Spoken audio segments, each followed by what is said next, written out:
Bonjour, on se retrouve aujourd'hui, une nouvelle émission, une nouvelle recette. Aujourd'hui, j'ai décidé de vous montrer comment utiliser un reste de blanc d'œuf. Souvent en pâtisserie, on utilise des jaunes pour faire des crèmes brûlées, des crèmes anglaises, des crèmes pâtissières, et il vous reste des blancs d'œuf. Alors sachez déjà que ces blancs d'œuf, vous pouvez les conserver au réfrigérateur dans un pot fermé. Là, j'ai pris un pot de confiture jusqu'à 15 jours. Avec ces blancs d'œuf, vous pouvez faire des financiers, des tuiles et des meringues. La recette du jour, la pavlova. C'est une meringue à la française qu'on va réaliser tout de suite en direct. Ce dessert est une meringue qui est croquante à l'extérieur et fondante à l'intérieur. Pavlova étant une danseuse, c'est un chef inspiré par la grâce de cette danseuse qui a décidé de lui dédier son dessert. Donc on va commencer tout de suite par utiliser des blancs d'œufs. Alors pour cette recette, on est en pâtisserie, il est important de peser ces blancs d'œufs. On a 3 blancs d'œufs, ça fait 90 grammes que je verse dans mon batteur avec une pincée de sel. Pour réaliser une meringue à la française, on va incorporer progressivement 135 grammes de sucre en 3 fois. Donc une première fois dès le départ, environ un tiers. Et je commence à les battre vitesse moyenne pour permettre au sucre de se dissoudre très progressivement. Pour avoir une meringue bien blanche et bien brillante, petite astuce, je rajoute un filet de citron.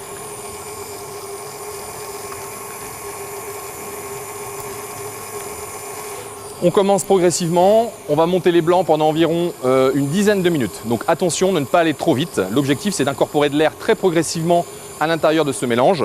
Dans un premier temps, ça va légèrement blanchir. Et après les 3-4 premières minutes, je vous invite à rajouter le deuxième tiers de sucre. Comme vous venez de le voir, le mélange commence à mousser. Je rajoute donc un deuxième tiers de sucre. Toujours en plus fine. Et j'augmente toujours pas la vitesse. Je repars sur 3 à 4 minutes. Le mélange va commencer à prendre un petit peu de volume. Le fouet commence à laisser des marques dans la préparation. La meringue est en train de monter. J'incorpore à présent le dernier tiers de sucre, toujours en plus fine.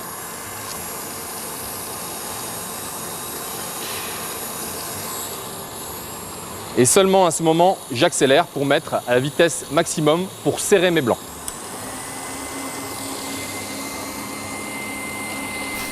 Voilà, on arrive à la fin.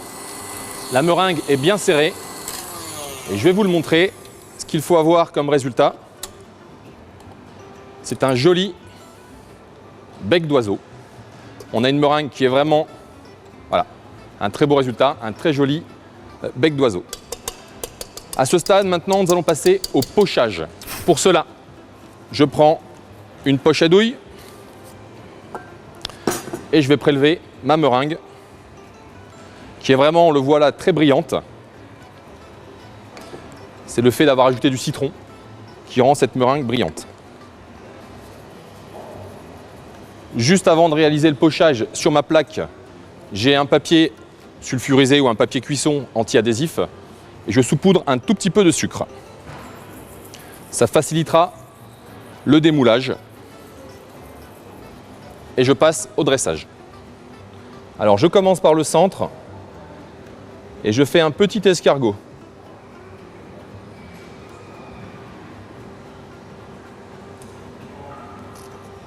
C'est le fond de ma pavlova. Pour pouvoir la garnir ensuite d'une crème montée qu'on va réaliser juste après, je vais repasser une deuxième fois sur le contour. Juste pour apporter un petit peu plus de hauteur à ce dessert. Et si vous êtes gourmand comme moi, je fais un troisième tour. Ça me permettra de pouvoir mettre un petit peu plus de crème à l'intérieur. On va en faire une deuxième.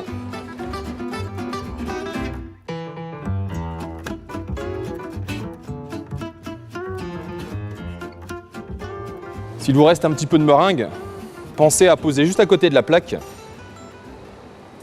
de simples petites touches qui pourront accompagner un café par exemple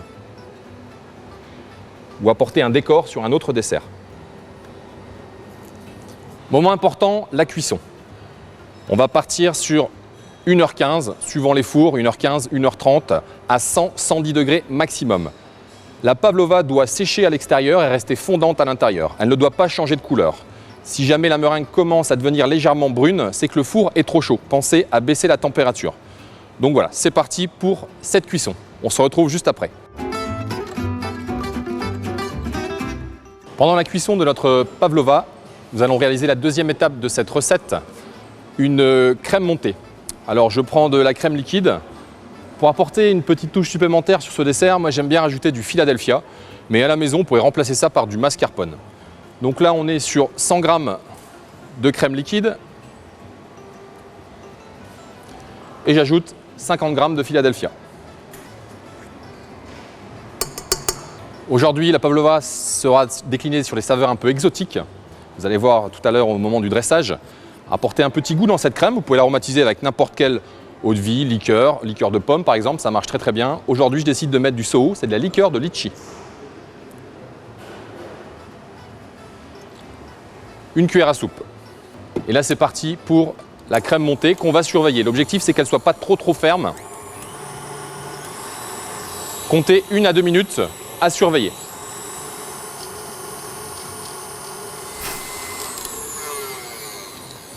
Le fouet commence à laisser des marques sur la crème, c'est signe que notre crème est montée. Il ne faut pas poursuivre au risque de faire du beurre. Pour réaliser le dressage final de mon dessert, je vais prendre cette crème et la mettre dans une poche à douille.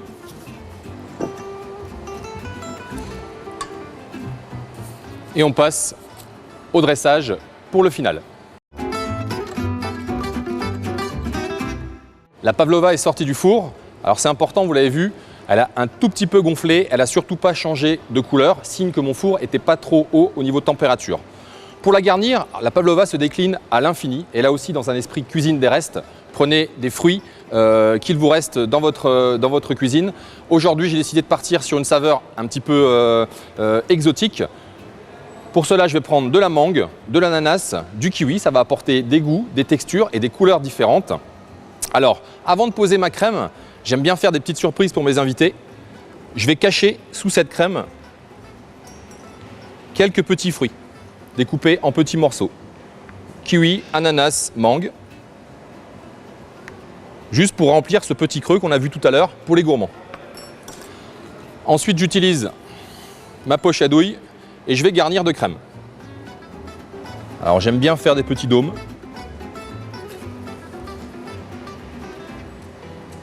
Notre surprise est cachée et on termine par l'ajout de petits fruits sur cette pavlova.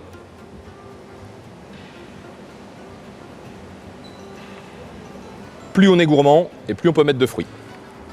Je vais commencer par le kiwi. Je rajoute de l'ananas. Et de la mangue. Pour apporter un petit peu de peps, la petite touche finale sur ce dessert, j'aime bien rajouter un zeste de citron vert. Dernière touche, un petit jus de fruit de la passion. J'ouvre mon fruit de la passion et je viens verser ces petites graines qui vont apporter de l'acidité et un peu de croquant. Le dessert est quasiment terminé. Vous vous rappelez tout à l'heure, au moment de pocher notre pavlova sur la plaque, j'avais conservé quelques petites touches de meringue qui vont venir compléter ce petit décor d'assiette.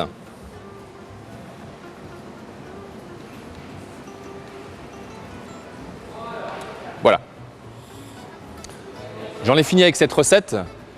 Un dessert vraiment très contemporain qui va apporter à la fois du croquant et du fondant, qu'on peut décliner à l'infini avec tout ce que vous trouverez en termes de fruits à recycler. Je vous souhaite une bonne réalisation et une très bonne dégustation. J'adore ce dessert. À bientôt.